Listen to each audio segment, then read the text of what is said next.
Ilé-ìgbìmọ̀ aṣòfin ìpínlẹ̀ Ọ̀ṣun ti pàṣẹ pé kí akọ́ṣẹ́mọṣẹ́ tó ń ṣètò àyẹ̀wò àwọn òṣìṣẹ́ ìjọba ìyẹn Sally Talbot Consulting sinmi lórí àyẹ̀wò náà títí di ìgbà tí wọn yóò kéde pé kó bẹ̀rẹ̀ padà.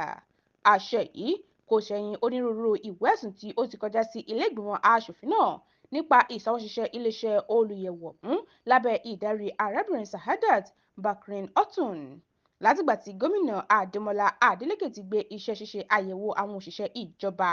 láti lè mọ iye àwọn ojúlówó òṣìṣẹ́ tí ìpínlẹ̀ Ọ̀ṣun ní lé iléeṣẹ́ náà lọ́wọ́ ní onírúurú wàhálà tí ń ṣẹlẹ̀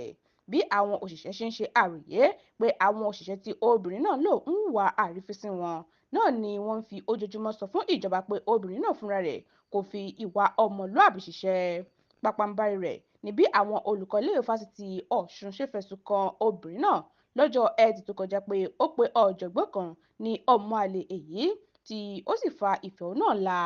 Lọ́jọ́ náà ni ilé-ìgbìmọ̀ aṣòfin ìpínlẹ̀ Ọ̀ṣun pàṣẹ pé kí obìnrin yìí farahàn níwájú àwọn aṣòfin láti lè sọ àwíjàre rẹ̀ lórí onírúurú ìwé ẹ̀sùn tí àwọn òṣìṣẹ́ fi kàn án lẹ́yìn ìpàdé pàjáwìrì tó wáyé ní ọjọ́ Ajé ọ̀sẹ̀ yìí ìyẹn ọjọ́ 21 oṣù kẹjọ ní abẹnugan ilé Honorable Adéwálé Ẹgbẹ́dùn sọ fún àwọn oníròyìn pé